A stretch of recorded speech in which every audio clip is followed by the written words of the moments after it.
vécu moi-même l'immigration étant enfant vers la Belgique avec mes parents. Mais le premier fait marquant, c'est un peu le rôle que les aumôniers avaient dans l'accompagnement social et culturel aussi des immigrés italiens, en tout cas dans un premier temps, et puis polonais, espagnols, portugais dans la région namuroise. Et puis 1970, c'est vraiment le moment où il y a eu le premier COINCOEM, Comité international sur l'immigration, à Namur, et qui regroupait des jeunes Turcs, des jeunes Albanais aussi, Italiens, Espagnols, Portugais, Polonais, puisqu'au départ, l'aumônier polonais était l'assistant social du centre des immigrés. Et donc c'est à partir de là que s'est vraiment développée cette conscience qu'il fallait aller un peu plus loin. Après, avec l'aumônier italien, un nouvel aumônier, on a développé le CASI-UO, CASIT-UO pour Namur, en parallèle avec ce que le CASI-UO s'est développé sur Bruxelles, avec Bruno Ducoli. Quand vous dites aller plus loin, le désir d'aller plus loin, pourquoi exactement? Qu'est-ce qu'il semblait manquer?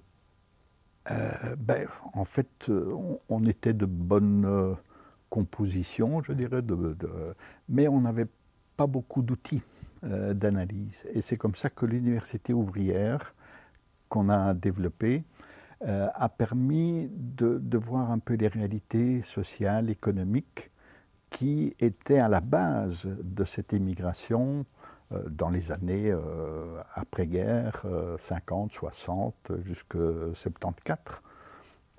Et à partir de là, alors, l'université ouvrière, avec du théâtre, voilà, a permis d'aller plus loin par rapport à cette conscience qu'on est soit un pion économique, soit on devient un citoyen à part entière. Et c'était notre volonté, c'était de devenir des citoyens à part entière. Parce qu'à l'époque, il n'y avait pas nécessairement d'envie de comprendre cette immigration, c'était juste un outil, une valeur travail. C'était une force de travail, essentiellement. Parce que même les personnes qui sont venues, elles étaient des travailleurs, soit dans la mine, dans les carrières, et ainsi de suite. Et les enfants, quelque part, étaient dans une reproduction sociale. On faisait des études techniques, dans le meilleur des cas, mais pas au-delà, en tout cas très peu. Et l'université ouvrière a permis d'ouvrir. C'est comme ça que par après, moi, après mes humanités, j'ai fait la sociologie parce que je voulais aller plus loin dans cette connaissance de la société et des rapports qu'on pouvait avoir dans la société. Ça veut dire qu'on est très loin de la réalité de l'accueil ou plutôt de l'organisation qu'on connaît aujourd'hui de l'immigration. On était un peu dans une sorte d'improvisation? Oui, c'était... alors, dans la province de Namur, il y avait un service provincial d'immigration et d'accueil, mais c'était pour l'accueil dans les entreprises. C'était d'abord et avant tout la force de travail. Le reste, alors c'était justement des aumôniers qui s'occupaient un peu du reste. Il n'y avait pas d'agent culturel comme aujourd'hui, ou interculturel comme aujourd'hui, qui existait. Et c'est par après que tout doucement, il y a eu cette volonté d'aller plus loin et de dire, ben non, on n'est pas que de la force de travail, on est aussi des gens qui avons envie de penser, qui avons envie de participer, quoi. Alors évidemment, c'est curieux ce que vous nous dites là, ça veut dire que pas d'office des étrangers, par exemple, dans les années 70. Non. Comment est-ce qu'on faisait pour inscrire et donner quand même une certaine réalité de vie à toutes ces personnes? Comment ça s'organisait? Ça s'organisait. Alors, les charbonnages avaient des cantines.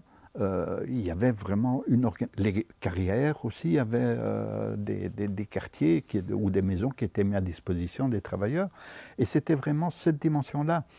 La dimension plus de rencontres et ainsi de suite, c'était via des aumôniers de nouveau, hein, l'aspect religieux.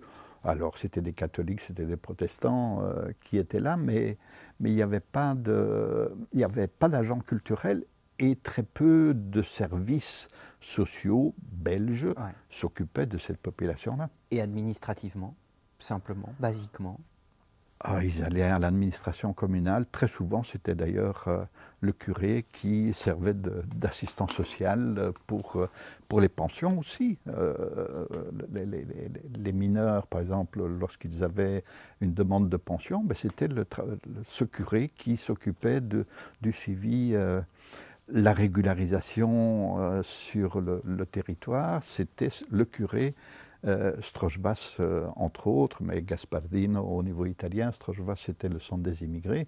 Et lui a participé à la naissance de cette organisation au niveau de l'État belge pour faire en sorte que, ben, voilà, on donne des avis sur les permis de travail, sur ceci et cela. Quel regard portaient-ils sur votre arrivée, toutes ces personnes? Comment étiez-vous accueillis, au fait? Au départ, assez bien. Disons que voilà, j'étais un jeune, hein, j'avais 20 ans en 1970. Nous étions tous relativement jeunes. Et donc, c'était les premiers moments des rencontres interculturelles. Déjà entre migrants. Parce que rencontrer des Espagnols, rencontrer des Portugais, rencontrer des Turcs, des Albanais, c'était pas évident, quoi. Hein. Et donc ça a été vraiment cette première ouverture. Et alors par après, évidemment, avec mes études, avec la volonté d'aller plus loin, l'université ouvrière a permis de, justement, via le théâtre, entre autres, hein, à Bruxelles, le Casio s'exprimait en italien, dans la Uniti si vince, et nous on le faisait en français. Et c'est comme ça que, entre autres, on a été à Bastogne, accueilli par Jojo Burnotte pour faire cette pièce de théâtre Uniti si vince en français, pour expliquer un peu cette histoire de l'immigration à une population autochtone. Et donc très vite, vous vous saisissez de l'outil culturel, au fond, comme un instrument de base de votre approche? Oui, oui. Plus culturel que social, puisque le centre des immigrés jouait déjà ce rôle, et puis les curés jouaient. Par contre, sur la dimension culturelle, il n'y avait pas nécessairement cette ouverture vers les autres. Et donc, quand on a mis en route, enfin, moi j'ai fait ce travail de recherche à la Fondation Roi-Baudouin, mais auparavant j'avais déjà travaillé à la FJTB, dans le centre de formation Attaque de Namur, et où on rencontrait déjà d'autres immigrés qui étaient des travailleurs, et donc dans leurs revendications syndicales et autres. Et par après, voilà, on a eu cette volonté de dépasser ça et de créer un centre via cette recherche de la Fondation Roi-Baudouin, où j'ai travaillé pendant 1 an sur les différentes formes de pauvreté. C'est de faire en sorte que ça devienne un outil, parce que ça manquait et que l'expression culturelle manquait à ce moment-là, en tout cas.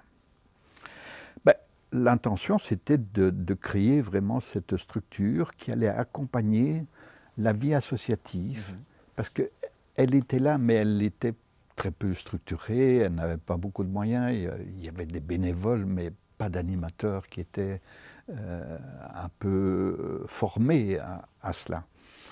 Et ça a permis, je dirais assez naturellement, de mettre autour de la table un certain nombre d'acteurs en disant, mais voilà, si on mettait en place une structure qui va accompagner, qui ne va pas vous remplacer, on ne va pas s'exprimer à votre place, mais on va vous aider à s'exprimer, à participer, et ainsi de suite, là, c'était quelque chose d'important.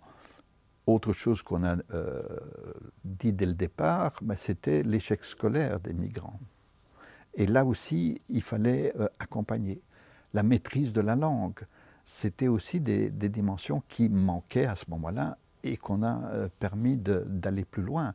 Et donc les administrations communales étaient aussi intéressées par ce travail plus de base, maîtrise de la langue, faire en sorte que des écoles de devoirs puissent accompagner des enfants avec d'autres animations avec les enfants. Et donc ça a permis vraiment de faire se rencontrer des associations avec leurs intérêts et les administrations avec aussi leurs intérêts qui était de faire en sorte que ça se passe le mieux possible dans leur quartier ou dans leur commune, quoi. Alors effectivement, donc, il y a eu le commissariat royal à la politique des immigrés qui a été mis en place en 89, hein, suite aux élections communales, essentiellement en Flandre, qui avait montré qu'il y avait une montée de l'extrême droite. Et donc le gouvernement, à l'époque,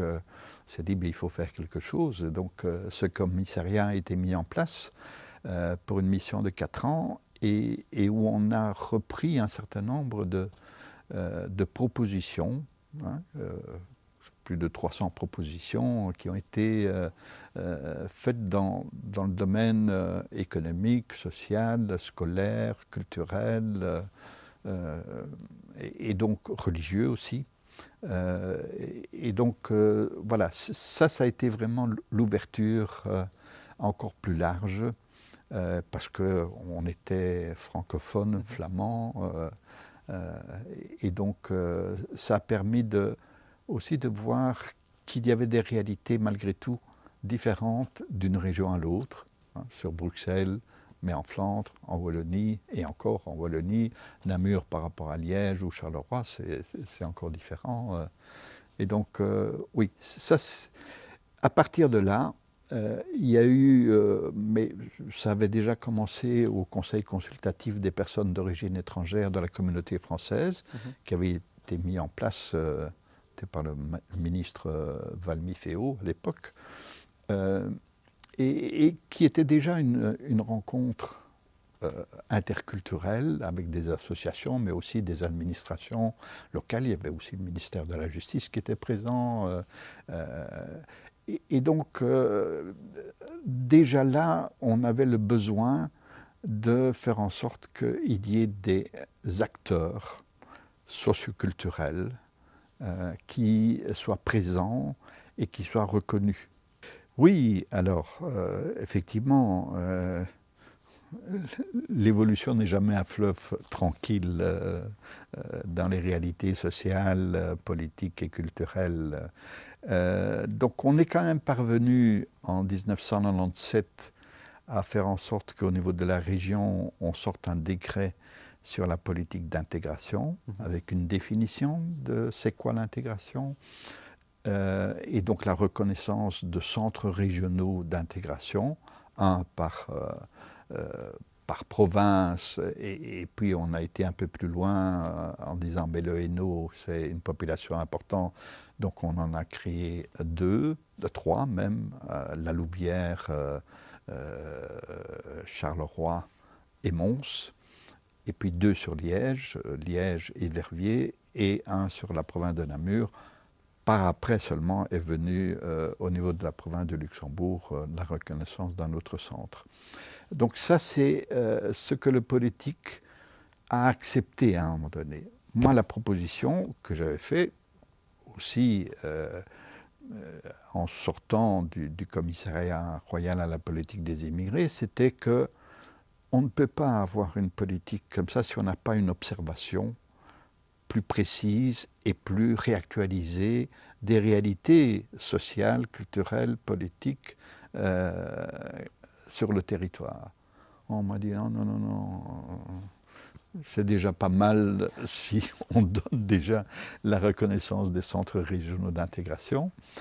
Et donc c'est comme ça que ces centres ont été reconnus, dans un premier temps avec peu de moyens, et donc on a été chercher des moyens dans le cadre du Fonds social européen, mais on m'avait donné un peu une sucette en disant mais on va créer une cellule d'appui aux centres régionaux pour leur permettre de se développer.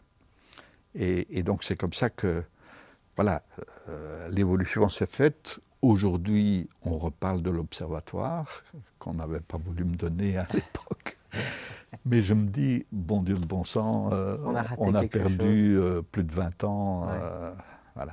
On a raté un rendez-vous. Oui, oui, oui.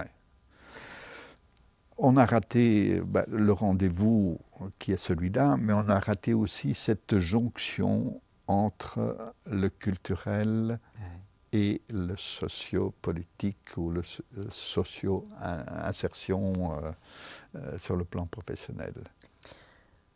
Comment l'homme que vous êtes, qui a fait du dialogue interculturel une valeur fondamentale, traverse cette année 2024, qui semble quand même nous dire que la population qui choisit un vote extrême tourne le dos aux valeurs que vous défendez, et massivement. Oui, oui, c'est vraiment consternant, je dirais, parce que, en fait, on a... Alors, heureusement, toute la population n'est pas comme ça, et loin de là. Mais c'est vrai que si on voit le vote en France, si on voit l'évolution de l'extrême droite en Flandre, c'est inquiétant. C'est inquiétant, même en Italie, quand on voit en Grèce, enfin, la manière dont on peut accueillir ces populations aujourd'hui.